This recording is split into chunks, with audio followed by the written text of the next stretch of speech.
प्रभु कह रहे हैं जो मेरी शरण में होता है वो चिंता अपनी छोड़ देता है। यदि तू अपनी चिंता भी कर रहा है और अपने को मेरा शरणागत भी कर रहा है तो मेरे प्रति तू अपराध कर रहा है, क्योंकि तेरे को अविश्वास है, तेरा अभिमान अभी सुरक्षित है, अविश्वास है, इसीलिए तू वाणी से शरणागति की बात करता है, हृदय से तू शरणागत नहीं है। हृदय से शरणागत होने वाला अपनी चिंता छोड़ देता है। छोड़ो अपनी चिंता।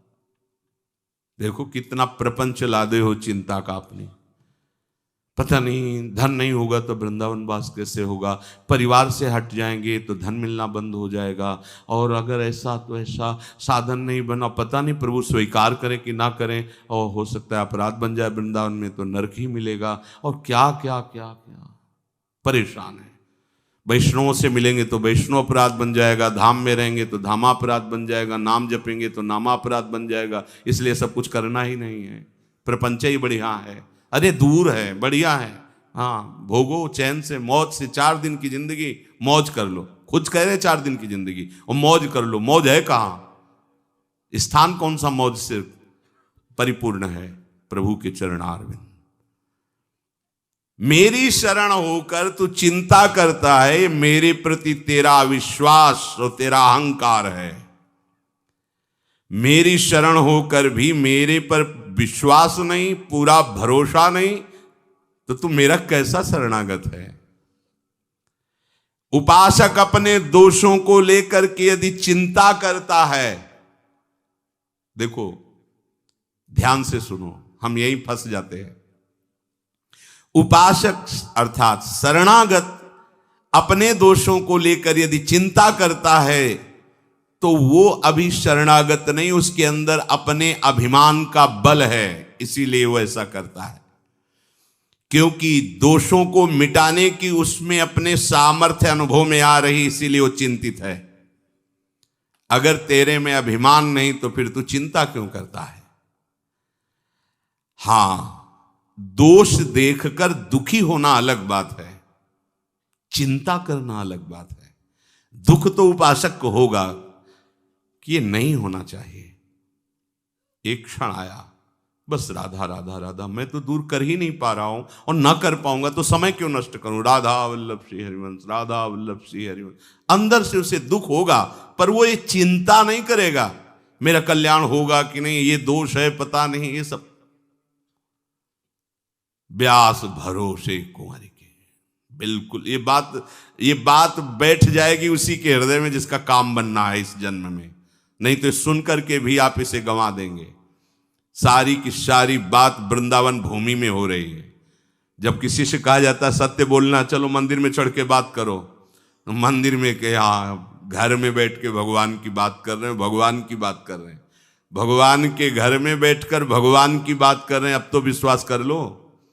अरे उनके एक संकल्प, परीक्षित ये वो योग योगेश्वर श्री कृष्ण जिनके एक संकल्प से अनंत ब्रह्मांडों का एक क्षण में कल्याण हो सकता है। हम जैसों की क्या बात, विश्वास करो।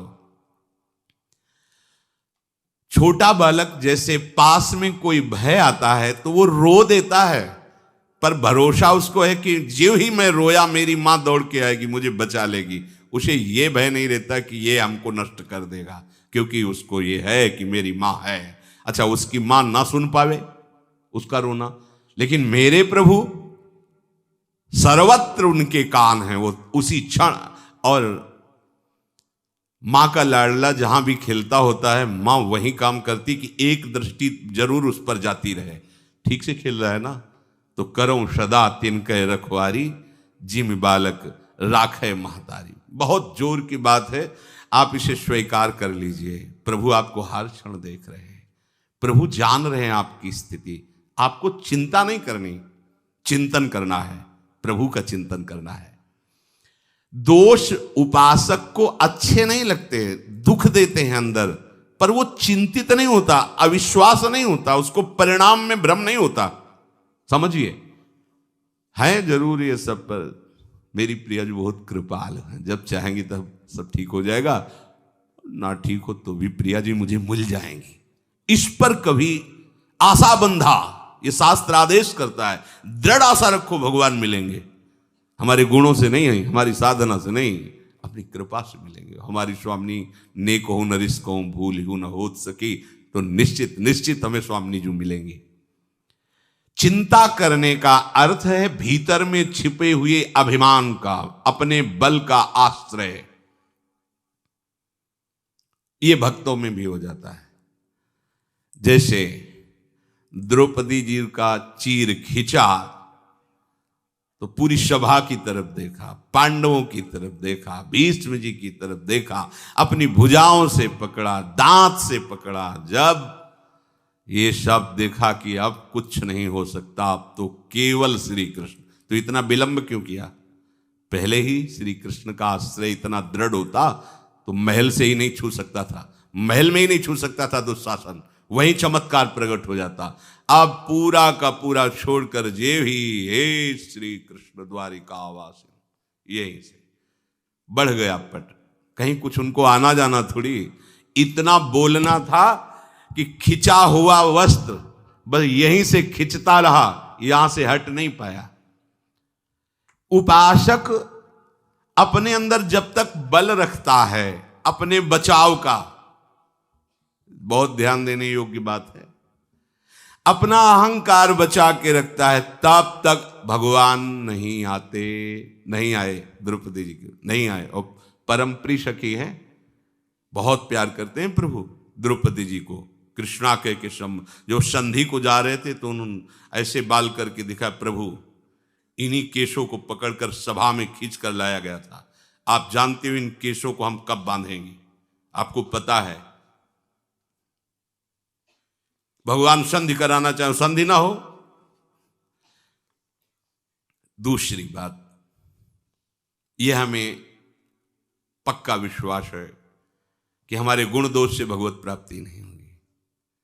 भगवान कृपालु हैं, प्रियालाल कृपालु हैं, उनकी कृपा से हो जाएगी। हम उनके, ये किसी से हमें प्रमाण लेने की जरूरत नहीं, इस विषय में किसी से प्रश्न करने की जरूरत नहीं, संशय खड़ा हो जाएगा। सबकी मति भिन्न भिन्न है, एक भी शब्द शास्त्र से बिलग नहीं विश्वास करना। अच्छा, केवल शास्त्र ही नहीं है, हाँ, छाती भी साथ में लगी हुई है, क्योंकि यही हमारा बल है, यही हमारा जीवन है, इसी से हम जीवित हैं। चाहे परमार्थ में जीवन समझ लो, चाहे स्वार्थ में जीवन समझ लो, यही हमारा जीवन है, इसी से जीवित है। तो अब संशय की जरूरत नहीं, क्योंकि जहां प्रश्न करोगे तो वो अपनी स्थिति और मति के अनुसार ही उत्तर देगा। ऐसे कैसे हो सकता है? पाप करो तुम, भगवान के आश्रित हो तुम, दोष तुम्हारे अंदर, भोगना पड़ेगा तुम्हें, अमर हो जाके जाओ। अहम त्वाम सर्व पापेभ्यो मोक्षयिष्यामि मा शुचा, तू केवल सर्वधर्मान परित्यज्य माम एकम शरणम ब्रज, किसी की सुनना नहीं। ये भगवान बोल रहे हैं जिनसे हमारा काम बनना है, हमें किसी के सलाह की इसमें जरूरत नहीं, सीधे सर्वेश्वर भगवान बोल रहे हैं, अहम त्वाम सर्व पापेभ्यो, जो मेरी शरण में आ गया तेसा महम समुद्धरता, उसकी साधना नहीं, तेसा महम, मैं समुद्धरता मृत्यु संसार सागरात। विश्वास कर लो, ना करो तो भटकते रहो। हित ध्रुव जो विश्वास है तब वहीं सुधरे बात, ना तरु माया पंथ में फिरे जो टक्कर खात। दूसरी बात देखनी है, श्री भगवान कह रहे तेरे भाव अशुद्ध, तेरी वृत्तियां अशुद्ध, तेरे आचरण अशुद्ध। ये बताओ क्या और क्या चाहिए, क्या चाहिए? विश्वास नहीं ना, सत्संग में तो ऐसा सुना पर पता नहीं, तो चलो मरो जाके, बात पकड़ लो, बैठ जाओ। यहां केवल आश्रय से माला माल हो जाओ। हम कई बार आपको सुनाया है, बहुत विद्वान है बाली, साधारण नहीं। लोग संध्या अपने घरों में करते होंगे, ये चारों दिशाओं के समुद्र में संध्या करता था। नित्य नित्य चारों दिशाओं के समुद्र में संध्या। रावण ने जाके ललकारा, दिग्विजय कर रहा था, भाई इस समय हम संध्या कर रहे हैं, हमें डिस्टर्ब मत कीजिए। और वो मार ऐसे कखरी में दाब लिया और 6 महीने तक साधना संध्या आदि करता रहा। इसके बाद देखा कि होश में है कि नहीं, छोड़ा, बोले जा अपनी लंका तभी जब अंगद के सामने मैं तब कहते वही रावण तो हो ना जिसको बाली ने 6 महीने कांख में दाग के रखा था। धर्मात्मा है, ऐसा नहीं कि उसको ज्ञान नहीं, शास्त्र का ज्ञान है, पर कुछ वासनाएं होती जिन पर विजय बिना भगवान की शरणागति की नहीं होती। सुग्रीव एक भी आचरण बाली जैसा, जो पवित्र आचरणों में बाली नहीं, महाबलशाली। शास्त्री बात कर रहे हैं, समुद्रों में जाके संध्या। ऐसा जब भगवान ने मारा तो उसने कहा प्रभु मैंने ऐसा कौन सा आपका पाप किया है, आपने मुझे व्याध की भांति बेध दिया, मार दिया, और सुग्रीव तुमको प्यारा लगा। ये कभी संध्या बंदन भजन साधन शास्त्र ज्ञान, हमारा छोटा भाई है, हम जानते हैं इसको, ये क्या मतलब, ये क्या बात है, आप उसका पक्ष क्यों लिया, मैं आपका कौन सा ऐसा बिगाड़ दिया, कभी अयोध्या जाके उपद्रव किया हो, कभी कुछ बात की हो तो प्रभु बताओ, हम आपसे कभी एक भी ऐसी अपमानजनित बात की, आप मेरे को दुश्मन क्यों मान लिया, क्यों मार दिया। बिल्कुल ज्ञानी पुरुष को ऐसा ले कि घोर अज्ञानी हो, शास्त्र का ज्ञानी है, किष्किंधा का राजा है, महाबलशालियों में उसकी गणना है। भगवान ने कहा हाँ, मेरे शरणागत का बैरी मेरा बैरी होता है, और यह अभी शरणागत हो चुका है। इसने कितना स्वीकार किया मुझे पता नहीं, पर मैंने अग्नि को साक्षी करके इसे स्वीकार किया है। बात समझिए, इसने कितना स्वीकार किया मुझे, भगवान कह रही है तो ये जानेगा, इसका आचरण बताएगा, लेकिन मैंने इसे स्वीकार किया है, और मेरे शरणागत का दुश्मन मेरा दुश्मन होता है, इसलिए मैंने तुझे मारा है। खास बात है, शरणागति कराने वाले परम पावन महाभागवत श्री हनुमान जी महाराज, तो शरणागति होती ही है किसी संत से, किसी संत महंत सदगुरुदेव की कृपा से जीव भगवान की शरण में होता है। तो तुम्हें अपने पर विश्वास हो या ना हो, तुम्हें संत सदगुरुदेव के द्वारा कराई हुई शरणागति जिसके प्रति है, उसके प्रति दृढ़ विश्वास हो गया, सब बात बन जाए। कर तुम अकर तुम अन्यथा कर तुम सर्व समर्था सा ईश्वरा। हम ऐसे की तो थोड़ी शरणागत है, सर्व सामर्थ्यशाली, बस अपने धर्म से नहीं हिलना, आपको चिंता नहीं करनी। एक शंकर नाम के भगत थे, बड़ी श्रद्धा विश्वास पूर्वक शालिग्राम भगवान की आराधना करते थे। गंडकी नदी के किनारे एक गांव था, वहां उनका जन्म हुआ था। ब्राह्मण कुल में जन्म हुआ, बड़े धर्म से चलते थे, पर ब्राह्मणों का क्या तप ही धन होता है।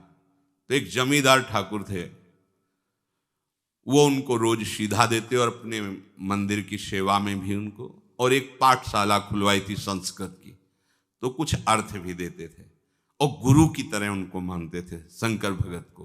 वो बड़े धनी थे। उनको एक दिन मकान बनवाने के लिए जमीन खोद रहे थे, तो सोने का कलश मिला।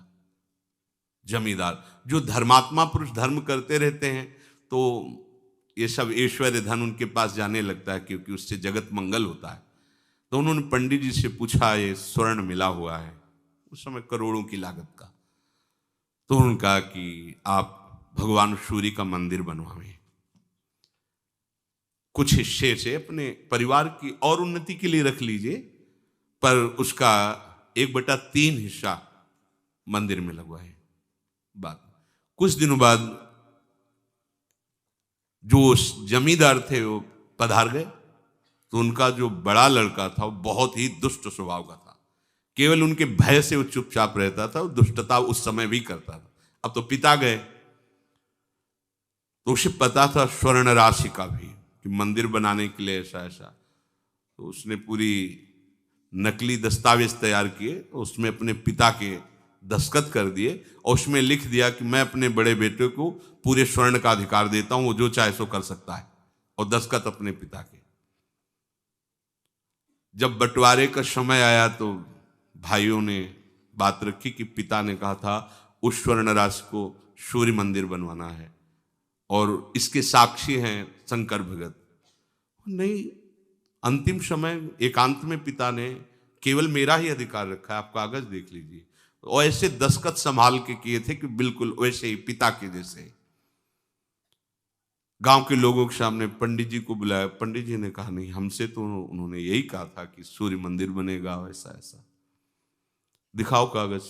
कागज देखा, उन्होंने कहा ये दस्तखत भगत के नहीं, सेठ के नहीं, क्योंकि हम बहुत नजदीक रहे, उनको देखा है, उनके दस्तखत ऐसे नहीं। तो बड़े लड़के ने कहा कि हाँ तुम ही तो एक ज्ञानी हो, ये कैसे तुम झूठ कह सकते हो। वो उठकर चले गए। लड़के ने बड़े विचार किया कि अच्छे अच्छे घूस में फिसल जाते हैं, इसको कुछ घूस देंगे और अपने अनुकूल करें। उसके घर गए, प्रणाम किया। पंडित जी ने सोचा इस दुष्ट का स्वभाव कैसे बदल रहा है, और बहुत मीठी मीठी, अगर दुष्ट मीठी मीठी बातें भी करे और झुके तो ऐसे समझो जैसे सांप झुक रहा है। अगर सांप हटकर पीछे झुक रहा है तो वो वार करेगा, सिंह झुक रहा है तो छलांग लगाएगा, ऐसे ही दुष्ट झुक रहा है तो तुम्हारे नाश के लिए झुक रहा है, वो प्रणाम नमस्कार नहीं हुआ। पंडित जी इतने दिन हो गए हमारे पिता की भी पंडिताई करते हुए, पूजा करते हुए, मिला क्या, एक सीधा जो हमारे घर से जाता है उसी से भोजन तुम्हारा होता है, माला माल हो जाओगे। आधा आधा, आधा सोना आपका, आधा हमारा। असलियत यही कि हमने जालसाजी की है, दस्तखत हमने किए, अब मान जाओ। उनका धूर्त कहेगा, तू हमारे को धन से लुभाए मन, हमारे तो ठाकुर जी परम धन है, जीवन उनके लिए है।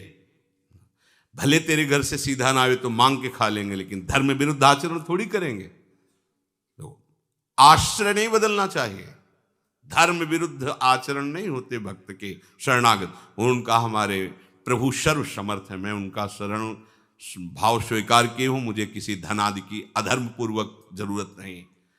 तो उनका हमारे पास और भी हथकंडे हैं वो आपको मनाने के लिए, वो ना अपनाना पड़े तो बोले तुम हमें धमकी देते हो। अरे जिनसे काल डरता है उन हम भगवान की शरण में जा, तुझे जो कुछ करना है कर, जाके चला गया। अब उनका समय था कि मध्याह्न के बाद जाते, सरोवर में स्नान करते, मंदिर में पूजा में जाते और अंधेरा होने पर वापस होते। शंकर भगत वापस आ रहे थे अंधेरे में, और ये करौली चाकू खोस करके गया और कहा अब मान लो मेरी बात, अंधेरा है कोई है नहीं, मेरी बात मान लो, अब भी कह रहा हूं आधा स्वर्ण तुम्हें दे देंगे, बात मेरी मान लो, नहीं तो तुम्हें जान से हाथ धोना पड़ेगा। बोले हमने तो पहले ही हाथ धो रखे हैं जान से, हमने अपनी जान तो प्रभु को समर्पित कर दी है, तुझे जो भावे कर, अधर्म में कदम नहीं रख। उसने चाकू ली, छाती पे पेट पे वार किया चाकू से, वो बस भगवान का स्मरण करते हुए गिर पड़े, वो तो भगा। जे ही गिरे स्वेक जैसे कोई दिव्य देश में आ गए हो। देखा सामने सुंदर अद्भुत अद्भुत लताएं हैं, एक कनक भवन है, उसकी भावना शालिग्राम की भगवान राम के प्रति। देखा कि सिया जो विराजमान है, राम जो विराजमान, हनुमान जी महाराज उनके चरण पकड़े हैं, लक्ष्मण भरत शत्रुघ्न ये सब आसपास राज दरबार लगा हुआ है। भगवान ने कहा आओ आओ, हनुमान जी ने गले लगाकर उनको परमानंद की अनुभूति हो रही, भगवान दुलार कर रहे हैं। अच्छा तुम्हारे लग गया, और ऐसे भगवान जीवी किए, वो सब घाव खत्म हुआ, एकदम आनंद। अभी तुम जाओ, अभी तुम जाओ, तुम्हारे द्वारा भक्ति का विस्तार होगा, धर्म की स्थापना होगी, और ये मेरा ही कार्य है। जो ऐसा कहकर भगवान ने दुलार करके आँख खोली उनको, जैसे सो के जगे हो, ऐसा लगा मानो स्वप्न में वो घटना हुई थी। ऐसे देखा कोई घाव नहीं, कोई कष्ट नहीं, चल पड़े। और आगे जब गए तो खून की उल्टी करते हुए वो पड़ा था जिसने चाकू मारी थी। आगे गए, कहा भैया तुम्हें कैसे कष्ट हो, तुरंत गोद में उठाया और भगवान से कहा प्रभु यदि थोड़ी भी भक्ति हमारे हृदय में है, इसको पीड़ा नहीं होनी चाहिए। फिर उसको चेतना आई, उसका खून उगलना बंद। वे भैया क्या हो गया, तो बोले क्षमा करो।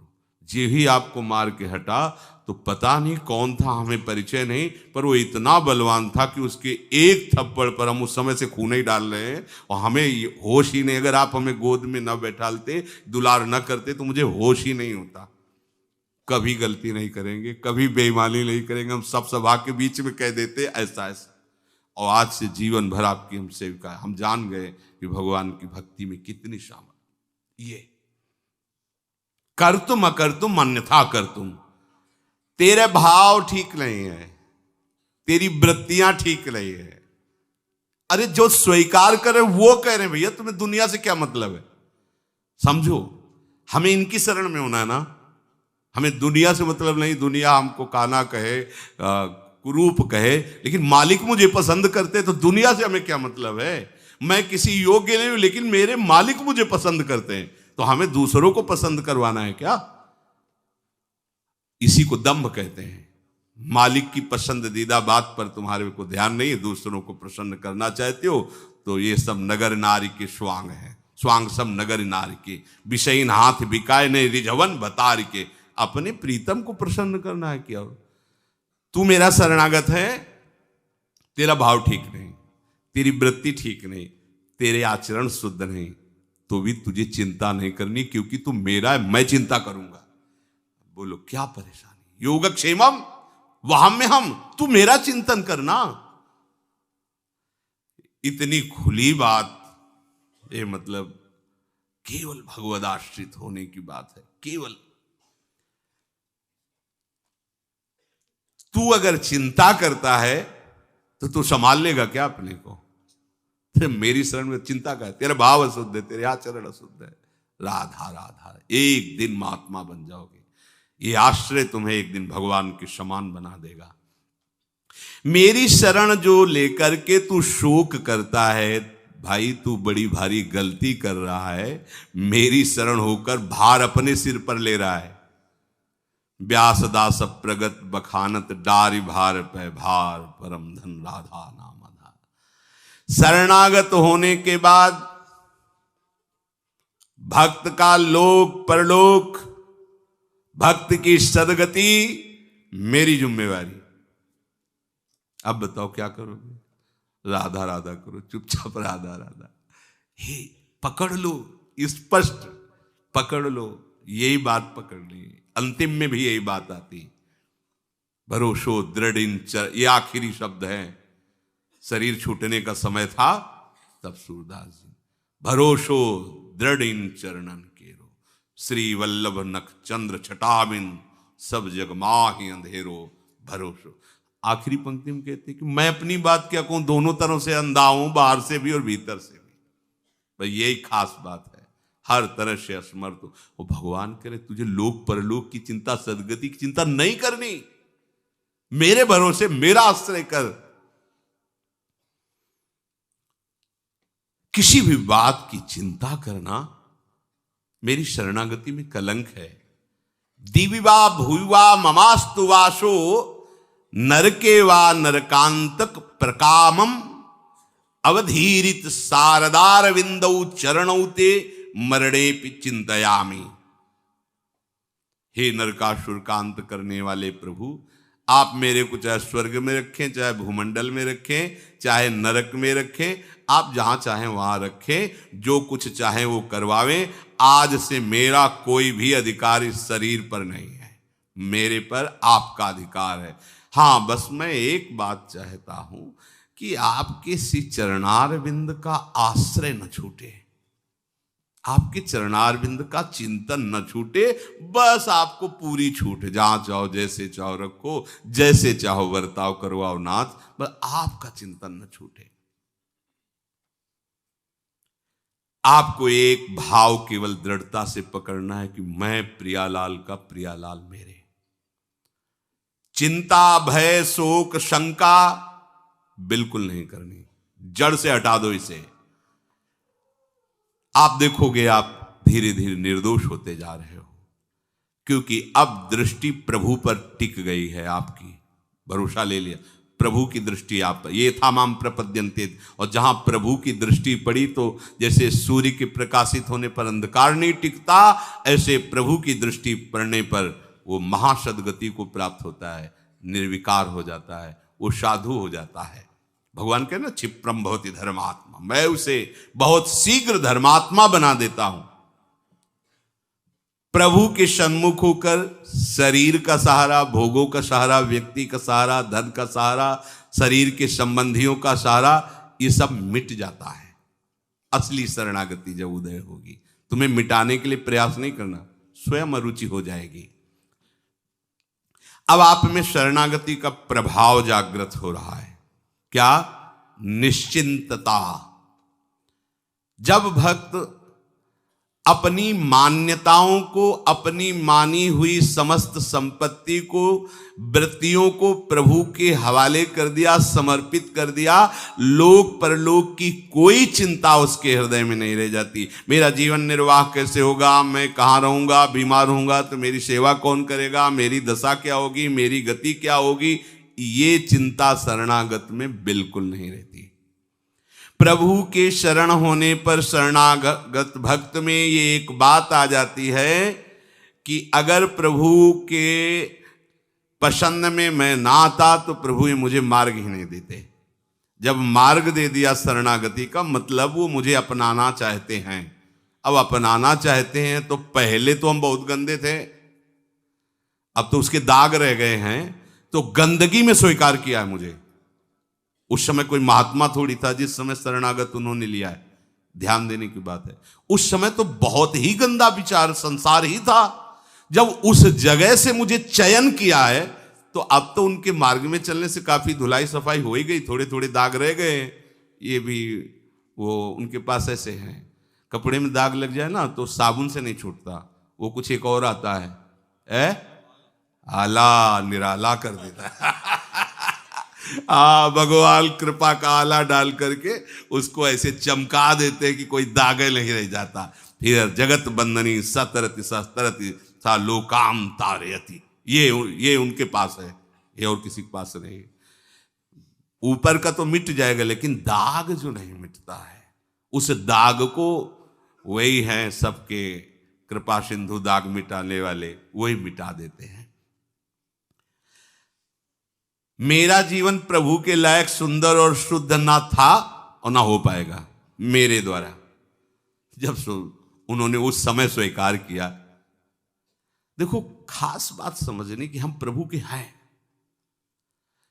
जब बच्चा मल लगाए हुए तो वो ये नहीं सोचता कि इस समय मैं मां की गोद में चढ़ने लायक नहीं हूं, सोचता है क्या? वो जब मल देखा तो रोना शुरू किया, दौड़ पड़ा, मां से जाके लिपट गया। तो मां भी मल नहीं देखती, बच्चा है, अब आगे का वो कार्य करेगी, उसको साफ स्वच्छ करके सुगंधित द्रव्य लगा के पहना उड़ा के वो पिता लायक बना देगी। ऐसे ही संसार का मल लिए हम मल की तरफ क्यों देख रहे हैं? हम तो सदगुरु की कृपा की तरफ देखें, प्रभु के दुलार की तरफ देखें, भागें। पर हम लोग बच्चे नहीं ना, बहुत प्रौढ़ हैं, बहुत बुद्धिमान हैं। तो फिर ये मल क्यों लगाए जो बुद्धिमान हो? बोले बच्चे हैं ना, किसी से भी बात करके तो बड़ा चतुर है, गलती में कहेगा आखिरकार बच्चे ही तो है ना भगवान से। तो बच्चे हो तो मल को क्यों देख रहे हो?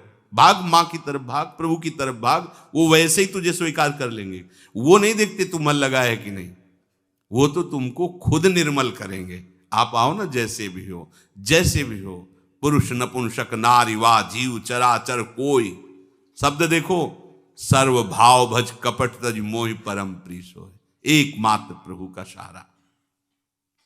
भक्तों की जीवनी सुधारना, अपने लायक बनाना, ये मेरा काम है।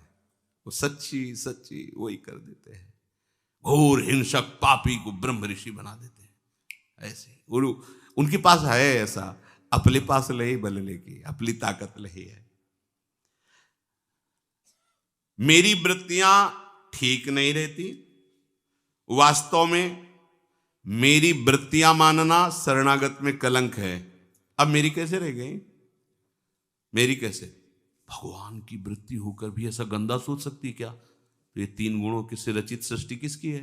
भगवान की है। सब कुछ हो रहा है ना, छोड़ो इससे अपनापन। जो ही अपनापन छोड़ोगे ठीक हो जाएगी। बात समझना, हम पूरे देश में सब कुछ हो रहा है, दंड किसको मिलता है? कर्ता को। तुम्हें कोई परेशानी हो रही? सब कुछ हो रहा है, क्यों नहीं हो रही? क्योंकि स्वीकार नहीं कर रहे, क्योंकि मैंने कुछ किया नहीं, स्वीकार नहीं किया। तो अब आप अपने को अपनी वृत्तियों सहित, अपने संबंध सहित, अपने पन सहित प्रभु के चरणों में समर्पित कर दिया। अब डटे रहो इस बात पे। माया की आंधी आएगी आपको स्वीकार कराने के लिए। आप गलत में अगर कह दिए ना कि प्रभु, और अच्छे में बोल दिए ना मैं, पिट जाओगे। माया की आंधी आएगी, बिल्कुल आपको मैं स्वीकार नहीं करना। शरणागत बहुत चतुर है, शरणागत हुआ। भगवान की इच्छा के बिना पत्ता भी नहीं हिलता, तो हमसे बुरा ऐसे कैसे हो गया? वही तो करवाए हैं। हाँ, मान गए। और भला काम, वृंदावन गए थे, 20 साधुओं को भोजन कराया। हाँ, हमने कहा चलने दो रबड़ी, अबे 500-500 रुपया दक्षिणा दो। मैंने 500-500 रुपया दक्षिणा दी। वो बुरा काम, वो उनकी इच्छा के बिना पत्ता नहीं हिलता। और यहां एक बार भी उनको शामिल नहीं किया, मैं तो वो अपने आप शामिल हो गया, मैं ब्याज से तुम्हें भोगना पड़ेगा। कई बार सत्संग में सुना है, एक ब्राह्मण देवता बड़े पढ़े लिखे विद्वान थे, तो गाय आई बगीचे में चरने लगी, तो ऐसे ही हटाने के लिए कंकड़ मारा, अच्छा कंकड़ सीधे यहाँ पड़ा और वो गिरी, मर गई। गौ हत्या प्रकट हुई और ब्राह्मण देव के ऊपर सवार, उनका नहीं। हाथ में देवराज इंद्र का वास है, अलग अलग इंद्रियों में सब देवताओं का वास शरीर में अलग अलग कहा गया है। तुम देवराज इंद्र के पास वो गई स्वर्ग में, कहा स्वीकार करो आपने। तो उनका मैंने क्या बोले, वो ब्राह्मण देवता ने कहा देवराज इंद्र का हाथ में वास, बस कुछ क्षण रुक जाओ, अभी हम स्वीकार कर लें। गए धनी मानी के रूप में, पंडित जी प्रणाम, जजमान देखा कि यहाँ पाग अच्छी है और अच्छा धोती है। वाह पंडित जी, कितना सुंदर बगीचा है, हमने लगाया 20 वर्ष लगे तब ऐसा हुआ। और ये कुआं हमने खुदवाया है, वाह बहुत सुंदर सुंदर, ये देखो कितना सुंदर चबूतरा बना हुआ है, आपने ही करवाया होगा? बोले हाँ। गौ हत्या, गौ हत्या का चढ़ अच्छा किया तो हमने, बुरा किया तो भगवान, पिट जाओगे। ये मैं को पूरा समर्पित कर दो, ठीक हो जाओगे। इसी मैं में सारे दोष रहते हैं। मेरी शरण लेकर तुझे अब चिंता करने की जरूरत नहीं है, प्रभु को समर्पित कर दिया है। पक्का समझो। देखो आप, देखो आपने मिठाई ली और जो ही राधा वल्लभ जी को अर्पित किया, पर्दा लगा, 1 मिनट में पर्दा हटा और आपको मिठाई दी। अब मिठाई रह गई क्या? अब आप माथे पे लगा के, सब कोई चाहता है कि इतना किनका मिल जाए तो जबान में रख लो, हम मतलब हमारे आराध्य देव का उच्छिष्ट है। अभी अभी 1 मिनट पहले मिठाई थी और 1 मिनट में वो क्या हो गई? प्रसाद हो गया। क्यों? प्रभु को समर्पित। तो तुम क्या हो? ये अहंकार भरी दृष्टि आपके समझ में नहीं आ रही, इसे पूछ दे। अहंकार भरी दृष्टि के कारण आपको समझ में नहीं आ रहा, आप अब प्रसाद स्वरूप हो गए हो। आपका मन, आपका तन, आपकी वृत्ति प्रभु को समर्पित हो चुकी है। हम जैसे प्रसाद में नहीं देखते कि कै दिन का बासी पेड़ा है, कैसी गंध आ रही, ये नहीं देखते, बस प्रसाद देखते हैं। अब हमको देखना है कि अब हमें प्रसादे सर्व दुखा नाम हानिरस्योपजायते।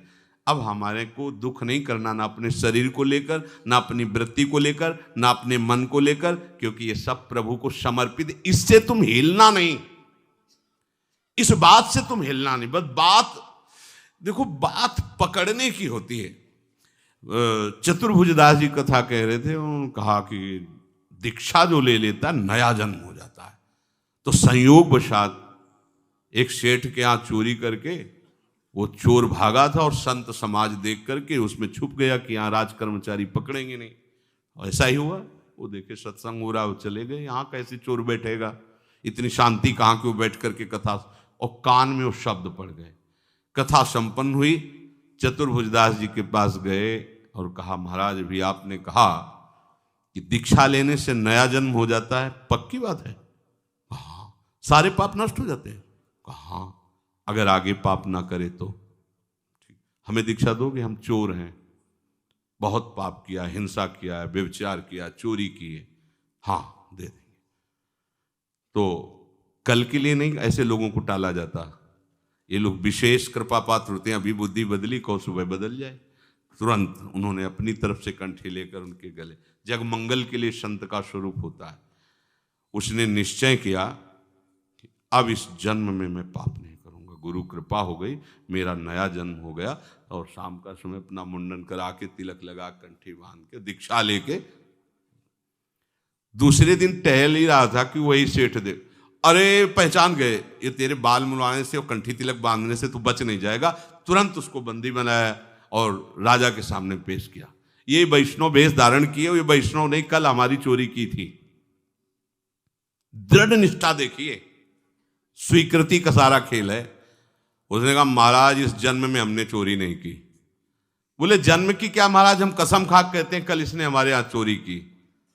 और वो जब दोनों सत्य पर अड़े तो उस समय, पुराने समय में सत्य की परीक्षा के लिए एक लीला की जाती थी कि हाथ में कोमल पीपल की एक पत्ते ऐसे रख के और कच्चे धागे से ऐसे लपेटा जाता था और उसके ऊपर जलता हुआ लोहे का लाल लाल फार रखा जाता, ना सूत झुलसेगा और ना वो पत्ता सिकुड़ेगा, और 7 कदम चल के उसे छोड़ दो, अगर वो झुलस गया या जल गए तो तुम झूठे हो। वो प्रयोग किया गया, उसके हाथ में रखा गया और वो कहता गुरुदेव ने कहा था कि दीक्षा के बाद नया जन्म होता है, इस जन्म में मैंने कोई पाप नहीं किया, और 7 कदम चला, फेंक दे, खत्म, कुछ नहीं झुलसा।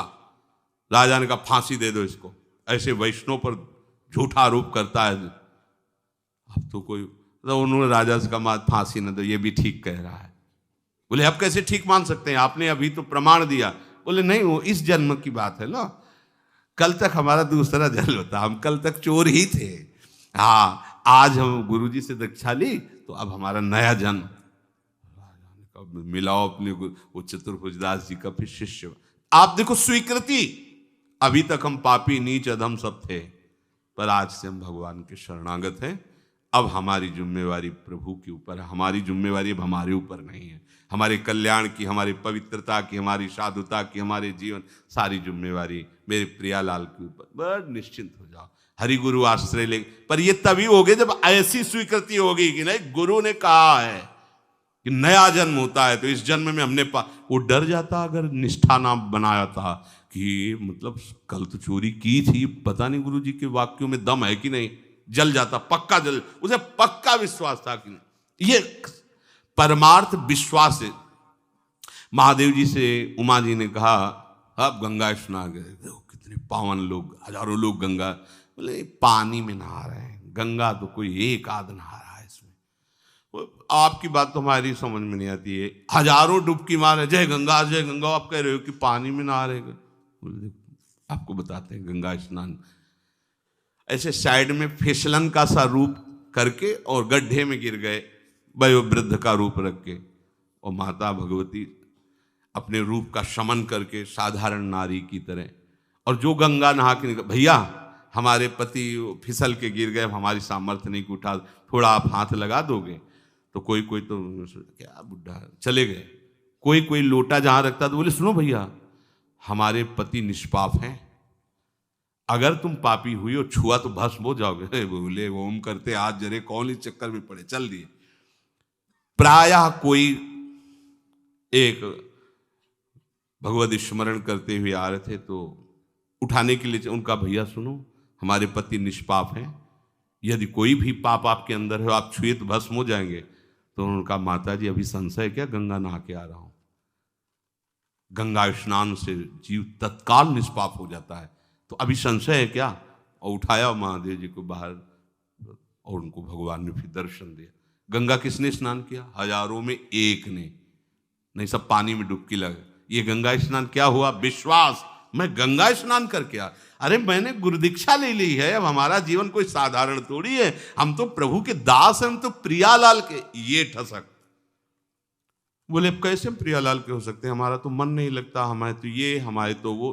तो जब तुम्हें घसीटा गया था प्रियालाल ने, जब आपको चयन किया, वृंदावन बुलाया, तब आप बहुत अच्छे महात्मा थे क्या। अब वो सोचो, हम लोग कीचड़ में ही सने हुए थे, तब उन्होंने कृपा की। अब तो कई बार स्नान करवा के थोड़ा तो निखार आ ही रहा है, तो अब काहे को चिंता करते हुए अपनी, जब इतना धो दिया है तो फिर और वो आला वाला डाल के धो देंगे, बिल्कुल साफ कर देंगे। आप निश्चिंत रहिए। निश्चिंत होना शरणागति का पहला, आपके अंदर निश्चिंतता आनी चाहिए। फिर है निर्भय होना। भय होता है जब हमसे कोई गलत आचरण हो जाता है, साधक से भी जब वो धर्म विरुद्ध आचरण करे तो भय हो जाएगा, हमारी बात खुल ना जाए, ये क्यों ऐसा हुआ, अंदर अंदर उसके अंदर भय। दूसरा भय होता है अपनापन में, जिससे अधिक अपनापन होता है उसमें भय लगने लगता है। अधिक प्रीति मन भास दिया, कहीं बिछुड़ न जाए, कहीं नष्ट ना हो। तो अपनापन अगर शरीर में है, अपनापन मन बुद्धि में है, भोगों में है, तो भय लगेगा। उसने सारा अपनापन तो प्रभु को दे दिया है, अब उसे कोई भय नहीं होता। वो निर्भय होता है, भय नहीं होना चाहिए।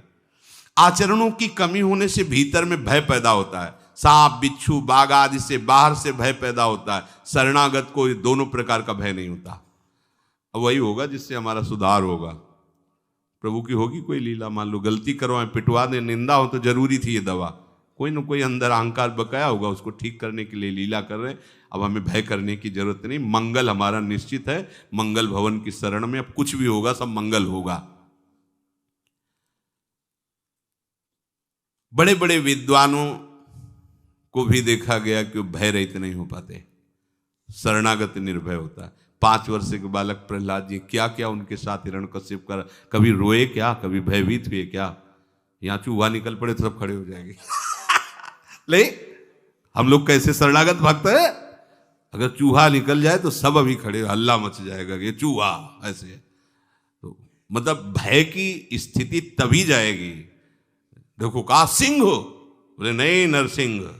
देखा रत्नावती जी के सच्ची शरणागति में निर्भयता आ जाती है। कुछ भय ऐसा होता है कि मेरी वृत्तियां खराब हो गई हैं, मेरे भाव अंदर प्रभु का नहीं रह गया है, और हमें लगता है मुझे भगवान क्या स्वीकार करेंगे। नहीं, ये भी बात नहीं है। वृत्तियां हैं, हम वृत्तियों से भगवान की शरण में थोड़ी हुए, हम भगवान की शरण में हुए। वृत्तियां नहीं लगती, मन नहीं लगता तो हम भगवान के नहीं है क्या?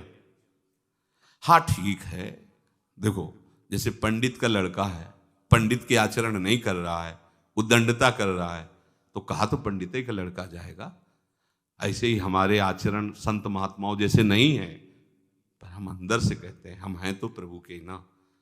वो जिस दिन संभालेंगे ना तो करो शत देते साधु समाना। ये विश्वास आप रखिए, इस विश्वास को टलने मत दीजिए। वृत्तियों की, मेरे मन की सारी शुद्धि प्रभु के विश्वास से ठीक हो। ममता मल जर जाए, सब मल नष्ट हो जाएंगे। मत प्रसादात तरिष्यति सर्व दुर्गाणी मत प्रसादात, मेरी कृपा से सब दुर्गुणों से मुक्त हो जाएगा। तो मुझे ऐसी शंका भी नहीं करनी कि मुझे किसी बात से भयभीत होना है। इसका मतलब ये नहीं कि साफा बांध के गलत मार्ग में चल देना है, फिर शरणागति कैसे रहे। प्रतिकूलस्य वर्जनम, अचानक कोई गलती हो जानी है तो हमें फिर लगता है कि हमारे सुधार की जो जरूरत है प्रभु करवा रहे हैं। अब गाली मिलेगी, दंड मिलेगा, अपमान मिलेगा, ये सब दवा मिलेगी, तैयार रहो, भयभीत नहीं होना, होश में रहो। हमारे होश हैं प्रभु, तैयार रहो। अब ऑपरेशन थिएटर में आ गए, अब जो होना होगा डॉक्टर जाने, अपने को चिंता नहीं करनी। तीसरा निश्चोक, पहला निश्चिंत, दूसरा निर्भय, तीसरा निर्भय। हमें किसी बात का शोक नहीं होना चाहिए। वो भगत जी थे, वो तो चले गए, अब देंगे नहीं, अब कौन देगा, कैसे चलेगा, मतलब भगत का आश्रय। वो अमुक जगह से इतना आता, कहीं किसी भी तरह का कोई भी शोक बिल्कुल नहीं करना। सब नष्ट हो जाए तो 1 सेकंड में पूरी सृष्टि की रचना करने की सामर्थ्य रखने वाली हमारे पास है। अरे आप देखो ना, अनंत ब्रह्मांडों का भरण पोषण कर रहा है। तुम तो वैष्णव हो, तुम उनके दास हो, तुम्हारा भरण पोषण कैसे नहीं? तो कुछ भी नष्ट हो जाए, कुछ भी चला जाए, सब हट जाए, आपको शोकित नहीं होना। अगर भरोसा प्रभु का है तो शोक होगा ही नहीं। ये तो आपको खुद चमत्कार नजर आने लगेंगे, तो खुद अनुभव में आने लगेगा जब आपका दृढ़ भरोसा हो। कुछ भी नष्ट हो जाए, शोक नहीं करना। चौथा है शंका, शंका नहीं करना, निशंक रहना है। प्रभु के संबंध में शंका नहीं करनी कि ये तो सब चमत्कार भाई बचपन से भजन में लगे हैं, इनका तो होगा ही, साधन में लगे हैं। अब हम लोग गृहस्थी में रहे, परिवार में रहे, तो क्या हुआ? आज से अभी से शरणागत हैं तो वैसे ही प्यारे हैं प्रभु के जैसे वो 1000 वर्ष से प्यारे हैं। प्रभु की दृष्टि में नहीं। आप अच्छे से समझ लो, एक बहुत बढ़िया कमाता है लड़का, पढ़ा लिखा और माता पिता का नाम रोशन कर रहा है, एक लल्लू नाक भाई इधर उधर गली में बैठा रहता है, तो वो पढ़े लिखे वाले के लिए इतनी चिंता नहीं होगी माँ को, क्योंकि पढ़ा लिखा कहीं भी होटल में खा लेगा।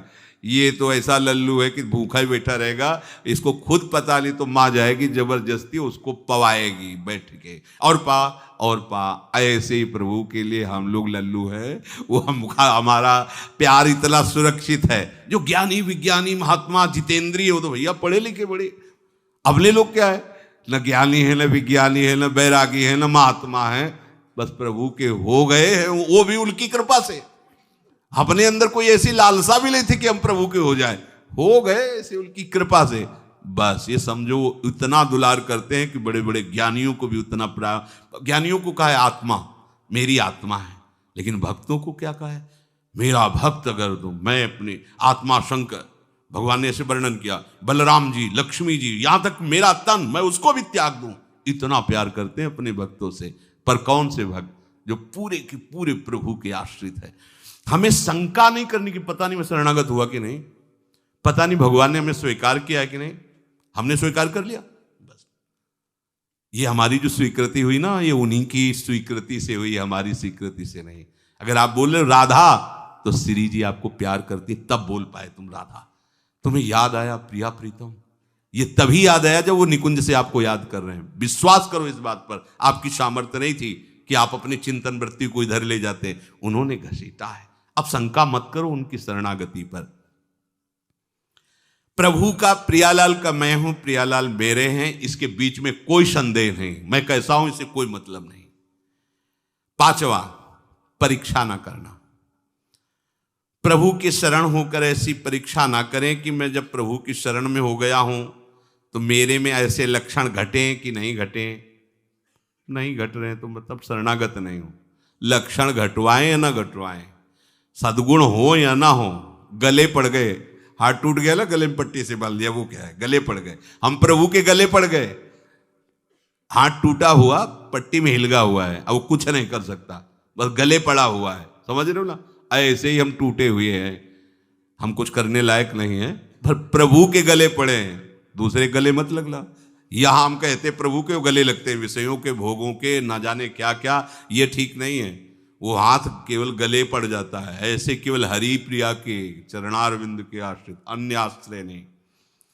यदि ऐसे लक्षण नहीं तो मैं शरणागत नहीं, मैं भगवान का शुद्ध शरणागत नहीं। भगवान ने कहा मैं उसे प्यार करता हूं जो अद्विष्टा सर्वभूतानां मैत्रा करो। बना लो, बना लो। ऐसे नहीं थे हम जो हमको पसंद किया है, न पहले थे और न अब हैं। तो जैसे पहले पसंद किया है, अब बना लो अपनी पसंद का। हाँ, आप जैसे बनाते जाओगे वैसे ही बनता जाएगा। सृष्टि आपने बनाई है, ये आंख आपने बनाई है, अगर आप इसको कानी कर देते तो एक से नहीं दिखता। आपने ऐसे ही अंदर जो आपको पसंद हो निर्माण कर लो, खेती आपके नाम है, जो चाहो इसमें उपजा लो। ये बहुत आनंद का विषय है, पर इतनी हिम्मत तभी आएगी जब ये बात सुनकर स्वीकार करोगे, नहीं डर जाओगे। बातों से क्या होता है, बातों से कोई भगवत प्राप्ति हो जाती है, शरणागति बातों से थोड़ी हो जाती है। हम भी कहेंगे, आपको ये बात पकड़े रहना है कि हमने स्वीकार कर, और इसी से परिवर्तन हो जाएगा। गुणों की बढ़ोतरी या कमी से शरणागति पे कोई फर्क नहीं पड़ता। जेहि अग बधेउ व्याधि जिमि बाली, सोई सुकंठ पुन कीन कुचाली, सोई करतूत विभीषण केरी, सपने हो राम नतिन। बलिहारी शरणागति की जय हो। हाँ, छठवां है विपरीत धारणा ना करना। प्रभु के शरणागत भक्त में विपरीत धारणा कैसे हो सकती है? हमने तो कई वर्ष से देखा, पर हमें लगता है भगवान ने हमें स्वीकार नहीं किया और फिर इसीलिए हम लौट पड़े संसार। विपरीत भावना नहीं, कैसी भी परिस्थिति हो विपरीत चिंतन तुम्हें नहीं करना, नकारात्मक सोच हृदय में नहीं।